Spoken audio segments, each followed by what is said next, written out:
Graça e paz, querido. Que bom que você está aqui junto conosco. Mais um módulo, mais uma matéria da Rede de Ensino Instituto Jáfia, que você pode agora estudar aí nas plataformas. Uma bênção de Deus, aonde você pode fazer teologia adequando dentro do seu espaço, dentro do seu horário e na sua casa, no conforto da sua casa ou até no escritório.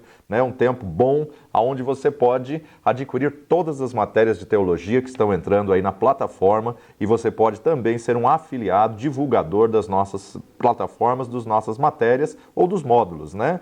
Serão ao todo 72 módulos, uma grande bênção de Deus, você poder aí ter o curso completo de teologia para a honra e glória do Senhor, aí numa qualidade boa, onde você pode aprender cada vez mais da palavra de Deus. E a palavra de Deus que nos diz, de sorte que a fé vem pelo ouvir e o ouvir pela palavra. Como é bom nós termos aí essa tecnologia, termos aí a disponibilidade de podermos ouvir a palavra de Deus quantas vezes nós quisermos e voltar e ouvir as aulas. Assim são nas aulas que já foram gravadas também. Se você ainda não adquiriu as primeiras matérias, os primeiros módulos, adquira Como Estudar a Bíblia, Pedras Fundamentais 1, Pedras Fundamentais 2, Pedras Fundamentais 3, que aula tremenda, que aula maravilhosa. Pedras 2, Doutrina dos Batismos, foi maravilhoso nós podermos explicar aqui os 7 batismos, aonde você pode ter o crescimento, ter aí o fundamento para crescer aí no amor, na palavra, no conhecimento do Senhor.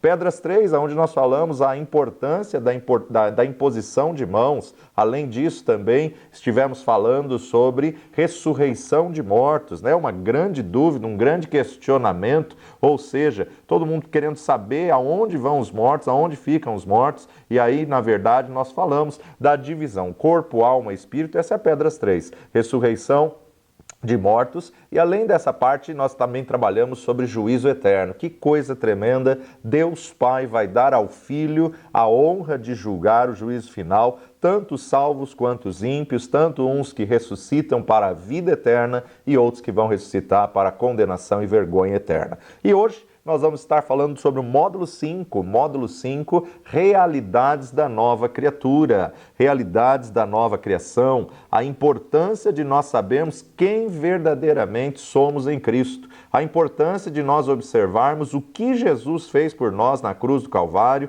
o que a sua salvação cooperou para nós, ele nos regenerou, ele nos resgatou. Hoje nós temos uma nova realidade, o Espírito estava afastado, separado, hoje nós temos aí o Espírito Santo de Deus habitando no nosso espírito. E eu gostaria de começar com o texto de Colossenses, capítulo 1, versículo 9. Paulo diz aos irmãos de Colosso: por esta razão nós também, desde o dia em que o ouvimos, não cessamos de orar por vós e de pedir que sejais cheio do conhecimento da sua vontade, cheio do conhecimento da sua vontade, em toda sabedoria e inteligência espiritual. Olha que coisa tremenda! Logo, logo a gente vai gravar aí uma aula, né? Falando sobre o quociente espiritual, né? Até então nós só tínhamos aí o quociente emocional e o QI, quociente de inteligência, né? Mas agora a própria ciência já reconhece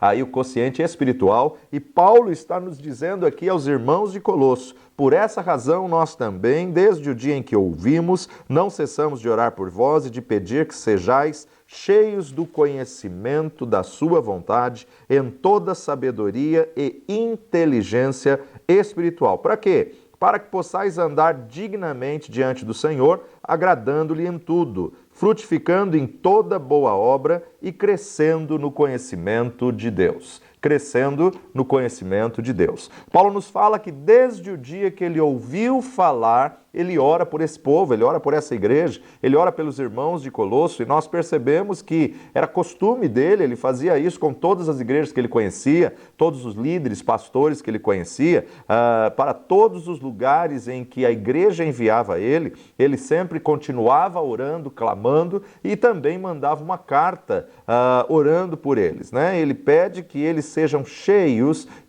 do conhecimento da vontade do Senhor, em toda sabedoria e inteligência espiritual. Nessa matéria nós vamos tratar de coisas que já são realidades. Por isso que a matéria se chama Realidades da Nova Criação. Coisas que Jesus já conquistou na cruz do Calvário, né? Existem coisas que, na verdade, ainda são promessa. Há uma grande diferença de promessa e realidade. Muitas vezes nós aceitamos a Jesus, já nascemos de novo, mas nós ainda não entendemos o que nos pertence, qual é a nossa realidade hoje. Ainda não sabemos os nossos direitos da nossa vida cristã. Então fica uma pergunta no ar sempre, né? Qual a diferença de realidade e promessa? Realidade e promessa. Promessas, na verdade, nunca não é o mesmo que realidade. Muitas vezes não recebemos tudo o que já nos pertence. Por quê? Por não compreendermos essa grande diferença. Promessa é algo que ainda vai acontecer. Promessa sempre aponta para o futuro, por isso que é uma promessa apontando para o futuro e fala o que o Senhor fará por nós no futuro. Ou seja, nós temos uma realidade hoje, mas temos aí também uma promessa no futuro. É certo que Jesus virá nas nuvens em glória, que a trombeta vai soar e todos aqueles que estiverem ouvindo o som da trombeta subirão. Isso é uma promessa. Agora, e a realidade? Né? Promessa sempre se relaciona para o futuro e ainda assim nós podemos dividir a promessa em dois grupos. Podemos dividir em promessas incondicionais e podemos dividir em promessas condicionais, ou seja, promessas incondicionais. Deus prometeu e vai acontecer. Isso é incondicional, você creia ou não creia, é certo que Jesus virá. Então isso não é uma promessa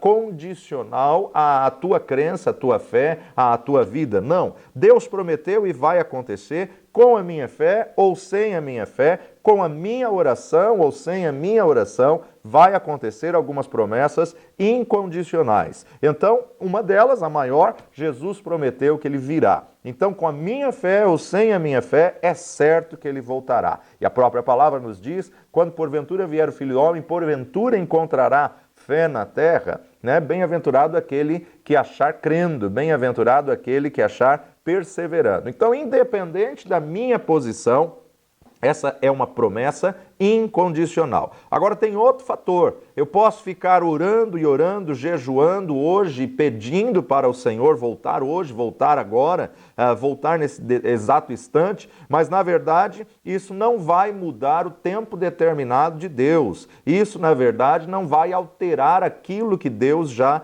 estabeleceu. Então essa promessa, ela é incondicional à vontade do homem. Não depende de oração, não depende de fé, não depende daquilo que você faça, é uma promessa incondicional. Por outro lado, existem promessas condicionais. Promessas condicionais, a palavra de Deus tem mais de 8.000 promessas e todas elas têm a condicional se. Se o meu povo que se chama pelo meu nome se humilhar, se orar, se buscar a minha face, se converter dos seus maus caminhos. Então nós vemos aí 6 condições para 3 tipos de respostas. Então ouvirei dos céus, perdoarei os seus pecados e sararei a sua terra. Aí nós vemos então 6 condições, né? Ela é condicional a algo que você tem que fazer. Eu posso pedir o que eu quiser se estiver de acordo com a palavra de Deus. O próprio Jesus disse, se vós estiverdes em mim e as minhas palavras estiverem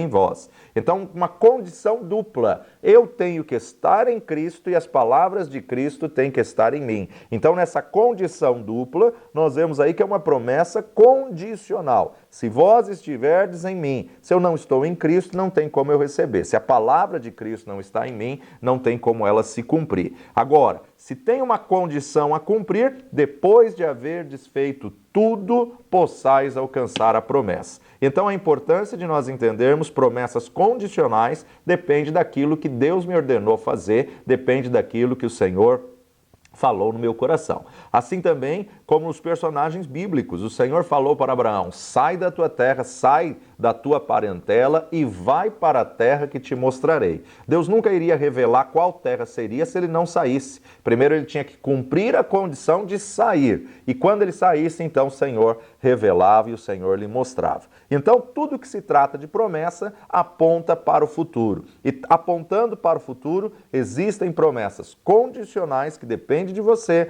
depende da tua vida de santidade, depende da tua fé, depende da tua atitude, e existem as promessas incondicionais que independem da tua vida, independem da igreja, são promessas que, na verdade, Deus já estabeleceu e Deus já tem o tempo certo e o inferno, queira ou não, vai se cumprir na tua vida. Agora, além de promessa, existe realidade. A nossa matéria vai tratar de realidade da nossa criação ou da nossa criatura. Ou seja, o que é realidade? Realidade é algo que já é fato. Realidade é algo que já aconteceu, que já existe. A realidade, na verdade, ela aponta para o passado e ela fala tudo aquilo que Jesus já realizou por mim lá na cruz do Calvário, tudo aquilo que ele já conquistou, tudo aquilo que ele já fez. É isso que nós vamos estudar. Realidade, o que Deus fez por nós em Cristo Jesus. Não tem condição, a condição é muito simples, é só eu crer, é só eu me apropriar, é só eu tomar posse, né? Porque a realidade já foi.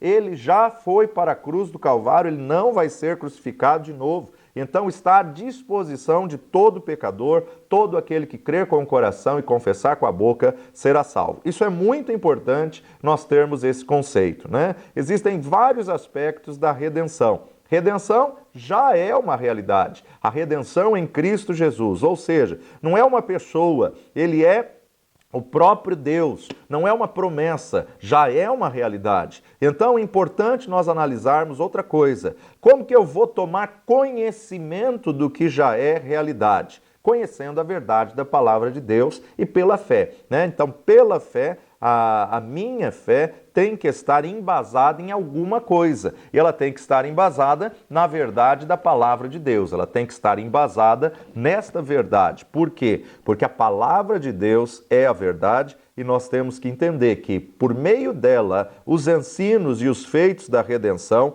é que vão estar disponíveis a nós e que eu vou ter conhecimento. Muitas pessoas podem até ser herdeiro de uma grande herança, mas se ela não tiver conhecimento que tem uma herança em nome dela, ela nunca vai desfrutar do benefício da herança. Então, a palavra de Deus nos mostra a herança. A palavra de Deus é um testamento. Por isso que ela é dividida em Antigo Testamento e Novo Testamento. Em Cristo Jesus, nós somos co-herdeiros com ele das bênçãos, das promessas de Abraão, ou seja, do testamento. Somos herdeiros dessa herança. Então, nós temos que tomar posse de todos os benefícios dessa redenção, tomar posse de tudo que ele fez na cruz do Calvário para conosco. Eu tenho que crer nelas e eu tenho que aprender a agir de acordo com as promessas de Deus. Em outras palavras, nós precisamos entender que a maneira como eu posso conhecer melhor aquilo que já é realidade para mim é entendendo a verdade da palavra de Deus e tomando posse dessa palavra na minha vida. À medida que eu dou ouvidos à verdade dessa palavra, à medida que eu creio e coloco em prática esta palavra, se ouvirdes e obedecerdes, comereis o bem desta terra. E a palavra de Deus, o próprio Jesus disse, aquele que ouve e pratica, né, edifica sua casa sobre a rocha. A importância de você colocar em prática a verdade dessa palavra. Agora, muitas pessoas não conseguem acreditar na realidade da nova criação, não conseguem acreditar na verdade das promessas de Deus que já são realidade na nossa vida, porque não acreditam na palavra, porque não creem na integridade da palavra. Então, em primeiro lugar, nós temos que trabalhar a integridade da palavra no nosso coração. Ou seja, existem muitos termos no original em grego para expressar o termo palavra. Existem diversos termos no original em grego que vão definir. Nós vamos estudar só 3. Tá? Um deles, por exemplo, é grafo. Grafo é um dos termos em grego que vai definir palavra. Palavra, grafo, grafo, palavra. Um segundo termo que nós também vamos trabalhar é logos. Logos. Logos, a tradução de logos do original grego, é palavra. E palavra é logos. E também um terceiro termo no original que se chama rema, intitulado rema. Rema também é palavra e palavra também é rema. Agora, grafo, na verdade, é a palavra escrita, ou seja, grafo é a grafia, né? Tudo que vem de grafia ou tudo que tem o sufixo grafia vem da raiz da palavra grafo, né? Datilografia, caligrafia. Então são palavras que vêm da raiz de um registro escrito. Além do grafo existe logos. O que é logos? Logos é o próprio Jesus, Logos é a vontade de Deus, é o verbo que se fez carne, é a palavra que encarnou e veio até nós, é a vontade suprema de Deus, é o próprio Senhor Jesus Cristo, Ele é a palavra. E rema? Rema é uma palavra específica, é uma palavra diretiva, é uma palavra pessoal, imutável. Então nós temos que entender a diferença desse termo no original grego, grafo, logos e rema. Grafo, a raiz da palavra grafia, ou seja, a escrita, o registro escrito, a grafia escrita, o texto que chegou até nós escrito no Antigo Testamento em hebraico, no Novo Testamento em grego, e na verdade para nós chegou no nosso idioma, na nossa língua, por uma tradução ele chega até nós. Então a Bíblia em grego e hebraico, ela é na verdade registrada através do grafo. Tudo que é registro escrito é grafo. Tudo que é não só a Bíblia, né? Tudo que foi registrado, tudo que foi colocado no papel, tudo que foi descrito é grafo. Os livros, a escrita, a letra, porque grafo vem a palavra grafia. Grafia significa escrita. Então é a maneira de escrever as letras, ou seja, quanto à sua forma, quanto aos sinais diacríticos, as palavras com relação às letras, né, que são empregadas, caligrafia, ortografia, tudo que fala de grafo está relacionado a algo escrito, está relacionado ao texto, está relacionado à letra. Então a Bíblia Sagrada, ela foi inspirada por Deus, mas escrita pelos homens. Escrita pelos homens. João capítulo 5, versículo 39, o próprio Jesus diz assim: examinai as Escrituras, porque vós cuidais ter nelas a vida eterna, e são elas que de mim testificam. Jesus está dizendo aqui, examinais o grafo, examinais o que foi escrito, o registro escrito. Examinai as Escrituras, porque vós cuidais ter nelas a vida eterna, e são elas, as próprias Escrituras. Claro que enquanto Jesus estava nessa terra em carne e sangue, os 3 anos e meio do seu ministério, os 33 anos de sua vida, ele está relatando a Escritura quanto ao nosso Antigo Testamento, que para o judeu até hoje o Tanakh. Ou seja, quando ele está dizendo examinai as Escrituras, ele está dizendo, na verdade, examinai o Tanakh, examinai a Torá, examinai, na verdade, Neviim, Ketuvim, né? Então, aí a importância de você examinar a palavra que foi registrada, a palavra que foi escrita. Jesus estava falando com os religiosos, dizendo, escuta, vocês examinam as Escrituras, vocês são copistas, são escribas da lei e não conseguem me ver nelas. Examinai as Escrituras, porque vós cuidais ter nela a vida eterna, e elas testificam de mim.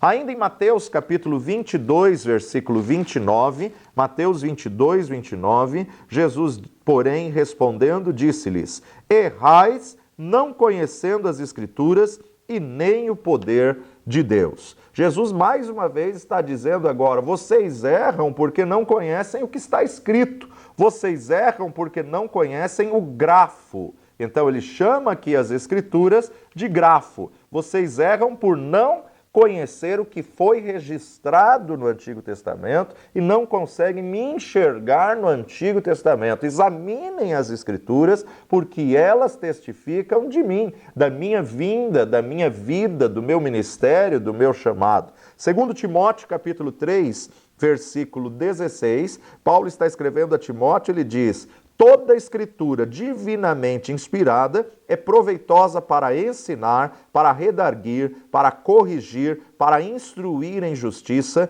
para que o homem de Deus seja perfeito e perfeitamente instruído em toda boa obra. Toda a Escritura, todo grafo divinamente inspirado é proveitoso. O apóstolo Paulo está dizendo que a Bíblia é por completo. Tudo aquilo, toda, no original em grego, no original em hebraico, sempre aponta para o absoluto. Tudo é tudo. Não existe sinônimo para a palavra tudo.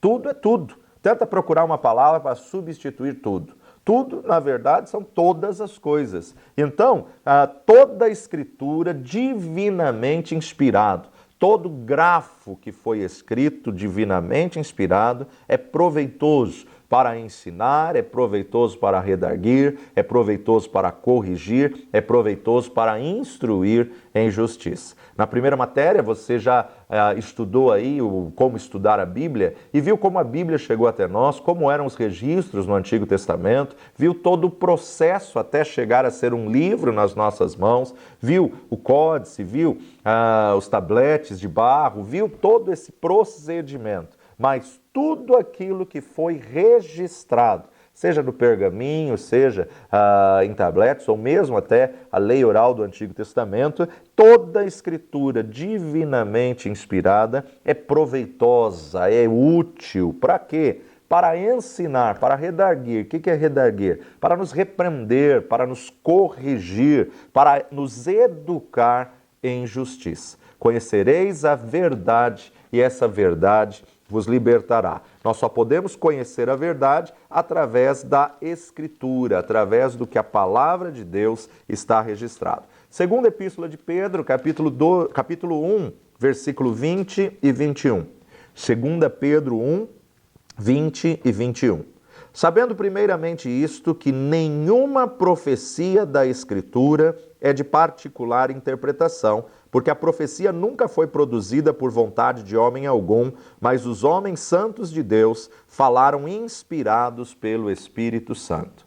Pedro, o apóstolo de Jesus, o discípulo de Jesus, ele está dizendo que toda profecia que foi escrita, toda profecia da Escritura não foi produzida de vontade humana, mas, na verdade, pela inspiração do Espírito Santo de Deus. Há muitos testemunhos de vitória e muitos, só de ler a palavra de Deus, só de ler o grafo, as escamas caem dos olhos e eles aceitam a Jesus, eles se convertem, porque a palavra de Deus é viva, eficaz, a palavra de Deus é poderosa. Essa palavra não é qualquer texto, esse grafo é um grafo especial, porque são palavras do próprio Deus, escritas sim pelos homens, mas inspiradas pelo Espírito Santo de Deus. Há muitas pessoas, já conheci algumas nesse nosso ministério de evangelismo, de viajar pelo Brasil inteiro, há muitas pessoas que não sabem ler, que não tiveram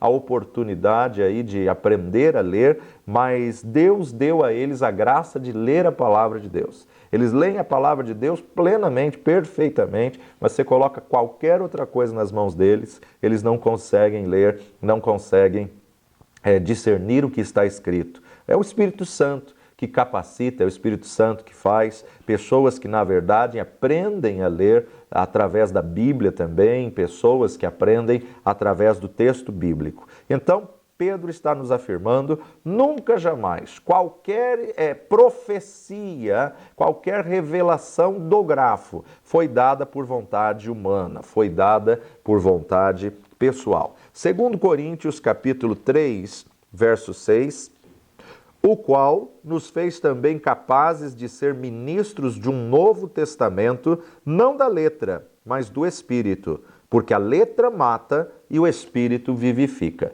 Esse texto tem sido muito mal interpretado por muitos pastores e líderes, dizendo que o Senhor não quer que você fique preso à letra, à palavra de Deus. Não é isso que o texto está dizendo. Aqui no texto, na verdade, quando diz a letra, ele está apontando para a lei, ou seja, ele está querendo dizer, a lei, se você for querer ser salva por ela, a lei mata. Mas no Espírito não, se você receber a graça e ter Jesus como Senhor e Salvador, o Espírito vivifica.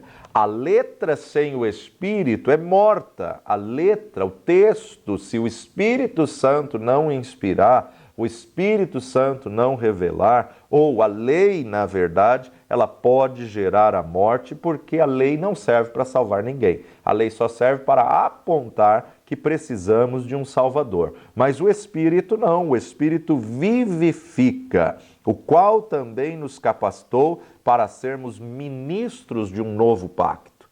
Ele nos capacitou, ele nos reveste para sermos ministros de um novo pacto. Não da letra, não da lei, mas do Espírito, porque a letra mata e o Espírito vivifica. Já em outra versão nos diz que nos capacitou para sermos ministros de uma nova aliança, não de letras, mas do Espírito, pois a letra mata e o Espírito vivifica. E uma terceira versão, ele é quem nos tem ajudado a contar aos outros o seu novo contrato para salvá-los. Nós não lhe dizemos que eles precisam obedecer a todas as leis de Deus ou, então, morrer, mas lhes dizemos que há vida para eles da parte do Espírito Santo. O velho caminho, procurar ser salvo mediante a guarda dos 10 mandamentos, termina em morte. No novo caminho, o Espírito Santo lhes dá a vida. Então aqui a gente vê essa versão expandida, explicada, aonde deixa bem claro que nós procuramos ser salvos mediante a guarda do Novo Testamento, vai terminar em morte. Então a letra, a lei, os mandamentos, se quisermos ser salvos por eles, isso na verdade vai terminar em morte. A lei e os mandamentos só servem para mostrar que pela lei é impossível sermos salvos, precisamos de um Salvador.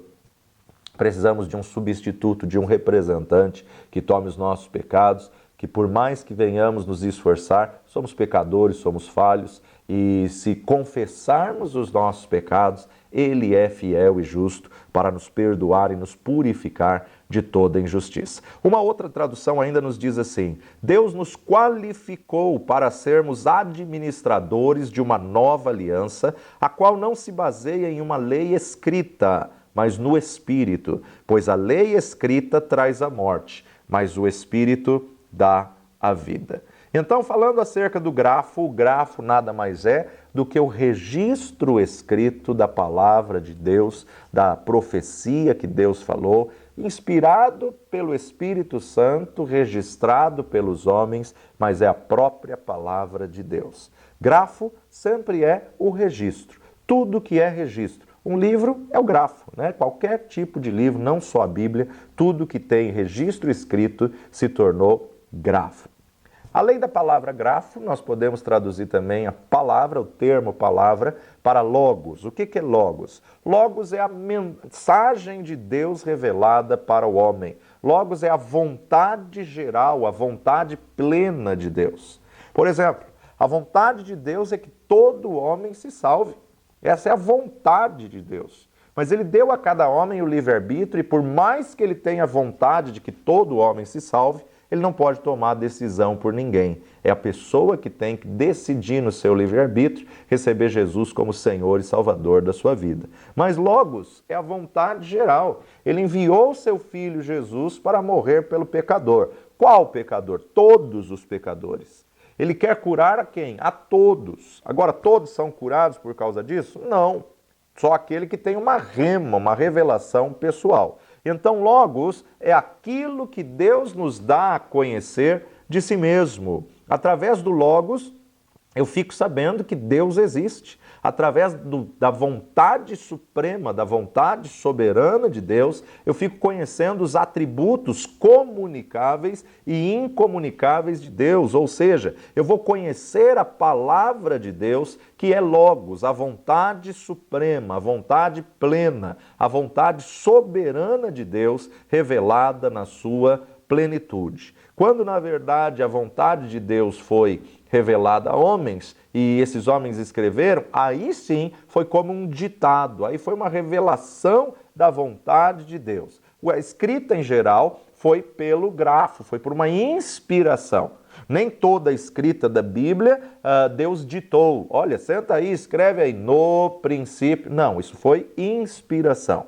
Agora, na verdade, a vontade de Deus, suprema, expressa e soberana, essa sim foi a que o Senhor ditou. Jesus aqui nessa terra, em carne e sangue, era o Logos de Deus. Por quê? Porque ele veio para mostrar Deus aos homens e ele subiu aos céus para mostrar os homens a Deus. Então ele veio para se revelar aos homens, o Verbo se fez carne.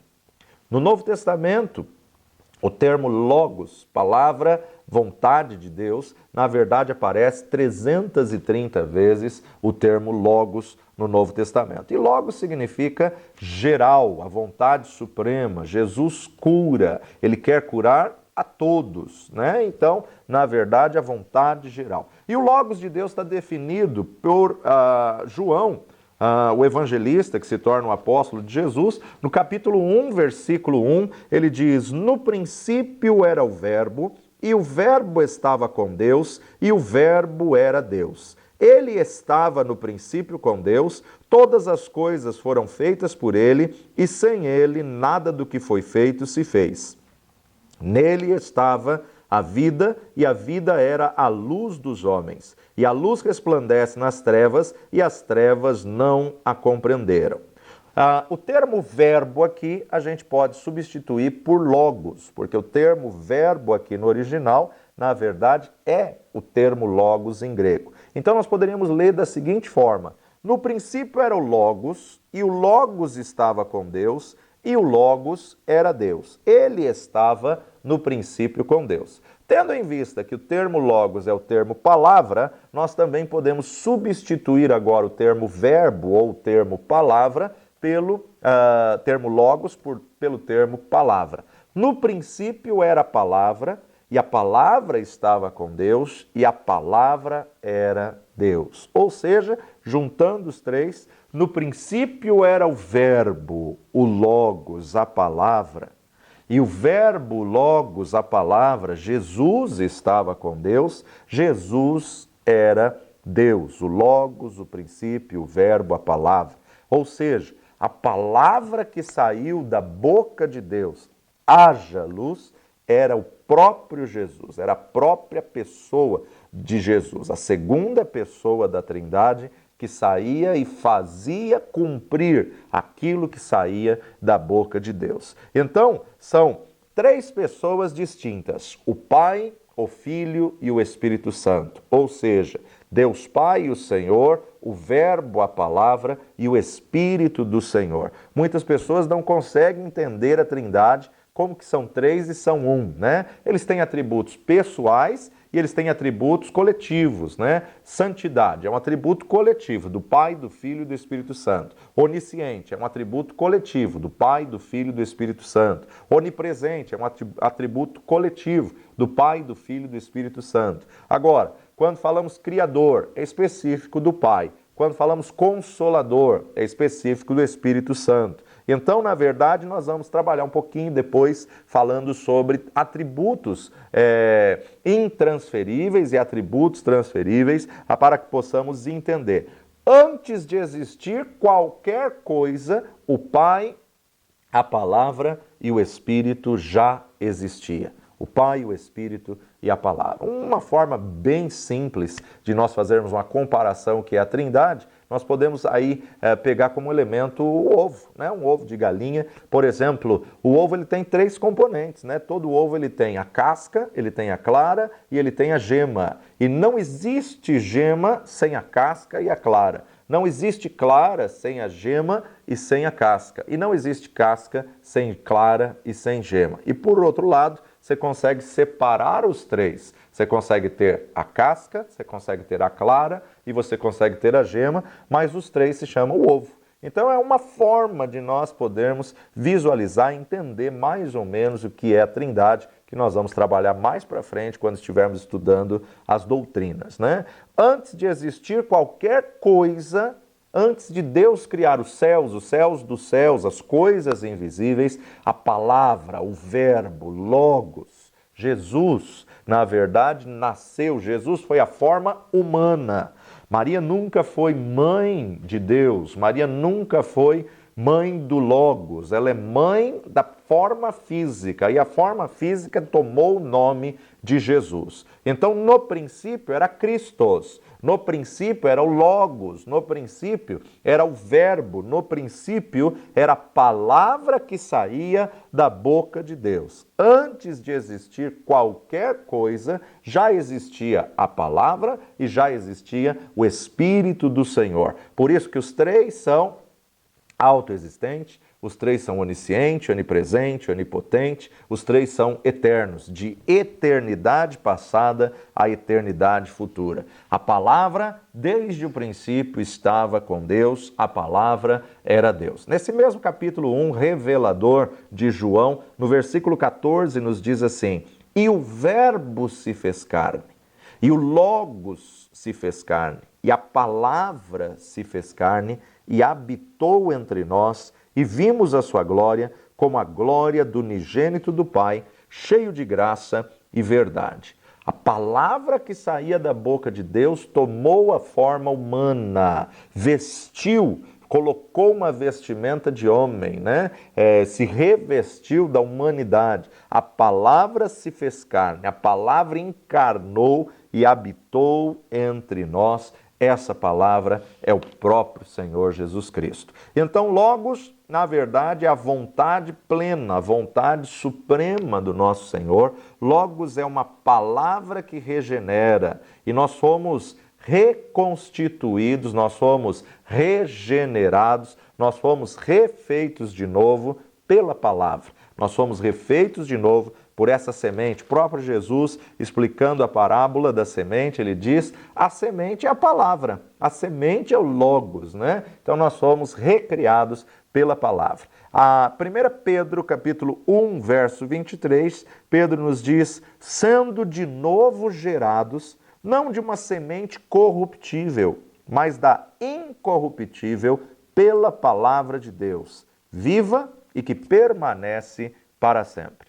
Então, Logos é uma palavra como uma semente que tem o poder de regenerar, que tem o poder de gerar de novo. Gerados novamente, gerados de novo, recriados, renascidos, né? Regenerados mediante a palavra, mediante o Logos. Pois fostes recriado, não de semente corruptível, porque o sêmen de Adão está contaminado. Então todo que nasceu a descendência de Adão tem o sêmen adâmico, tem a semente adâmica que é corruptível, contaminado. Mas Pedro está dizendo que nós, que aceitamos Jesus como Senhor e Salvador das nossas vidas, fomos criados de novo, fomos regenerados, fomos recriados. Ou seja, da primeira vez, o primeiro falhou, o primeiro Adão pecou. O primeiro Adão fez da sua semente uma semente corruptível. Por quê? Porque ele caiu na conversa do diabo, da serpente, deu ouvidos e desobedeceu ao Senhor e pecou. E porque um pecou, todos pecaram e destituídos estão da glória de Deus. A partir do pecado de Adão, todo ser pecou, né? Então foi contaminado. Quando nascemos em carne e sangue, quando viemos a esse mundo, quando entramos no planeta Terra, nós nascemos com a semente adâmica, nascemos como pecadores, nascemos de uma semente do pecado, que é segundo a situação do pecado original, do pecado de Adão. Sem Jesus, o homem vai para o destino que o pecado produz, ou seja, afastado de Deus, separado de Deus. Sem Jesus, o destino é inferno. Sem Jesus, o destino é perdição. Todo ser humano nasce com o senso latente não definido. Então, o senso latente da raça humana pende à natureza adâmica, pende ao mal. É isso que nós vamos trabalhar quando estivermos falando sobre as doutrinas da antropologia, o estudo do homem, a doutrina que estuda o homem. O homem tem uma natureza adâmica, o homem tem uma natureza carnal, uma natureza pecaminosa, que é, na verdade, a martiologia. A martiologia, doutrina do pecado, errou o alvo, errou o foco. Por isso que Paulo vai dizer aos irmãos de Roma, Romanos capítulo 3, 23, porque todos pecaram e destituídos estão da glória de Deus. Todos, absoluto, todo ser humano pecou e está destituído, desligado, está fora da glória de Deus. Agora, Romanos capítulo 5, a partir do versículo 12 até o verso 21, nos diz assim: por um homem vieram o pecado e a morte. Quem? Adão. E por um homem também veio a graça. Quem? Jesus Cristo. Romanos 5:12. Pelo que, como por um homem entrou o pecado no mundo e pelo pecado a morte, assim também a morte passou a todos os homens, Por isso que todos pecaram. Porque até a lei estava o pecado no mundo, mas o pecado não é imputado não havendo lei. No entanto, a morte reinou desde Adão até Moisés, até sobre aquele que não pecaram, à semelhança da transgressão de Adão, o qual é a figura daquele que havia de vir. Mas não é assim o dom gratuito como a ofensa. Porque se pela ofensa de um morreram muitos, muito mais a graça de Deus e o dom pela graça, que é de um só homem, Jesus Cristo, abundou sobre muitos. E não foi assim o dom como a ofensa, por um só que pecou, porque o juízo veio de uma só ofensa, na verdade, para a condenação, mas o dom gratuito veio de muitas ofensas para a justificação. Porque se pela ofensa de um só a morte reinou por esse, muito mais os que recebem a abundância da graça e o dom da justiça reinarão em vida por um só, Jesus Cristo. Pois, assim como por uma só ofensa veio o juízo sobre todos os homens para a condenação, assim também por um só ato de justiça veio a graça sobre todos os homens para a justificação de vida. Porque, como pela desobediência de um só homem muitos foram feitos pecadores, assim pela obediência de um, muitos serão feitos justos. Veio, porém, a lei para que a ofensa abundasse. Mas onde o pecado abundou, superabundou a graça, para que, assim como o pecado reinou na morte, também a graça reinasse pela justiça para a vida eterna, por Jesus Cristo, nosso Senhor. Como por um homem entrou o pecado no mundo, por um homem também entrou a graça. Através do primeiro Adão,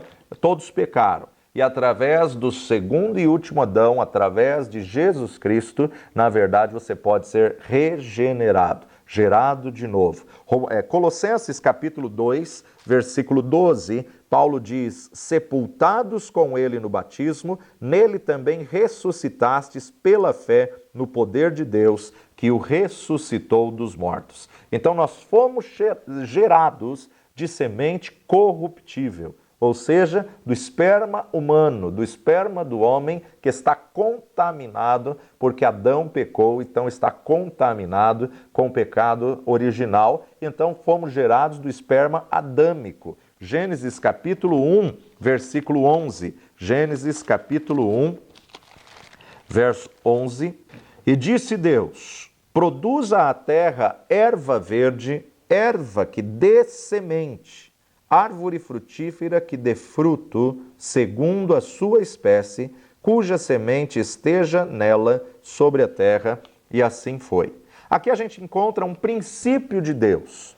Tudo vai gerar segundo a espécie da semente, ou seja, isso é princípio, né? Não só o homem, mas a natureza, as flores, os frutos, as verduras, os legumes, os próprios animais, tudo vai gerar segundo a sua espécie. Esse é o princípio de Deus. Deus criou cada coisa com um potencial de se reproduzir dentro da semente a mesma espécie. Dentro de cada semente existe um potencial. Não é cada árvore, cada macieira que nasce que Deus tem que criar a maçã novamente. Não. Dentro da sementinha da maçã já tem o potencial de uma árvore que vai gerar segundo a sua espécie. Dentro da semente da laranja tem, na verdade, o potencial. Cada laranja tem seus caroços e o caroço é uma semente. Então, dentro da semente, ou seja, o esperma da laranja, a semente, o sêmen da laranja, com a capacidade de se reproduzir segundo a sua espécie. Não é cada caroço, cada semente que vai ser plantada, que Deus vai ficar criando cada vez o agricultor, a planta, a semente, uma árvore para produzir aquilo que tinha na semente. Não.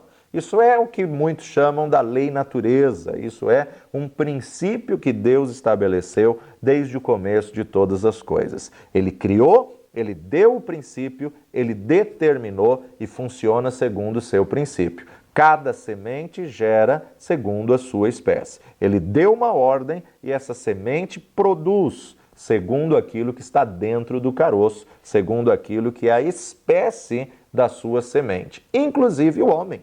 O homem foi criado à imagem e semelhança de Deus, à imagem e semelhança de Deus. Mas uma vez que Adão pecou, ele reproduz segundo a sua imagem. Quem nós éramos e quem nós somos agora em Cristo Jesus. Adão foi feito à imagem e semelhança de Deus. Então, para terminarmos aqui nossa aula de hoje, veja comigo Gênesis capítulo 5, aonde vai apresentar a genealogia de Sete. É interessante nós observarmos que o texto começa dizendo, a partir do versículo 1 a 3, este é o livro das gerações de Adão. No dia em que Deus criou o homem, à semelhança de Deus o fez. À semelhança de Deus o fez. O homem foi criado à imagem e semelhança de Deus. Verso 2. Macho e fêmea os criou e os abençoou e chamou seu nome Adão no dia em que foram criados. Verso 3. E Adão viveu 130 anos e gerou um filho à sua semelhança, conforme a sua imagem, e chamou seu nome Sete. Então, na verdade, Adão gera segundo a sua imagem. Adão gera segundo a sua espécie. Macho e fêmea os criou e os abençoou. Adão foi feito à imagem e semelhança. Pecou, agora, na verdade, ele vai gerar pecadores, e porque um pecou, todos pecaram e destituídos estão da glória de Deus. O último Adão, Jesus, vem em carne e sangue, o Verbo se fez carne e habitou entre nós. O Filho vem, na verdade, na espécie humana, na figura humana, mas ele não depende da semente adâmica. Por isso que ele nasceu de uma virgem, e por ele nascer de uma virgem, ele não tem a semente contaminada. Por ele nascer de uma virgem, ele é o último Adão, ele é a nova espécie. Ou seja, ele não nasceu pecador e ele em tudo foi tentado, mas ele venceu a tentação e ele se torna então a semente incorruptível. Pedro disse que o homem foi de novo gerado pela palavra de Deus. Que palavra? Logos. Sendo de novo gerado pelo próprio Senhor Jesus Cristo, ou seja, a palavra de Deus, a semente de Deus, ou seja, Jesus veio ao mundo através da semente da palavra que o Espírito Santo colocou direto no ventre de Maria, que o Espírito Santo depositou direto no ventre de Maria. Poderíamos até dizer aí, na linguagem de hoje, que Jesus foi o primeiro bebê de proveta, né? Que a semente foi direto para o ventre de Maria. Jesus nasceu de uma virgem porque ele não podia ter o sêmen humano que estava contaminado, semente adâmica que estava corrompida, corruptível, mas ele não nasceu assim, ele nasceu de uma semente incorruptível. Por isso que em nenhum outro há salvação dado entre os homens, em nenhuma outra pessoa há salvação. A própria Maria, ela é bem-aventurada, ela é agraciada por ter sido escolhida para ser mãe da parte física de Cristo, Jesus. Maria é agraciada, mas ela própria nasceu de uma semente adâmica, ela própria nasceu pecadora, ela própria teve que ter Jesus como seu Senhor para poder ser salva. Por isso que no Cântico de Maria ela chama meu Senhor, Então, alguém semelhante a nós, alguém pecador como nós também. E aí então Jesus vem de uma outra semente, do Verbo que se fez carne, da palavra Logos que se encarnou, e na verdade é essa palavra que tem poder de nos regenerar. A palavra entra e gera uma nova natureza em nós, e a partir do momento que confessamos Jesus como Senhor e Salvador da nossa vida, temos então a nova natureza pela palavra de Deus, de uma semente incorruptível, que é esta palavra que não se corrompe. Que o Senhor te abençoe, que você possa afirmar essa verdade no teu coração, que você possa colocar isso em prática, sabendo que a realidade da nova criação em Cristo Jesus é algo tremendo e impagável com os tesouros da terra. Nunca perca uma aula, ouça mais uma vez, e que Deus te abençoe essas profundas revelações no seu coração. Valeu demais, até a próxima.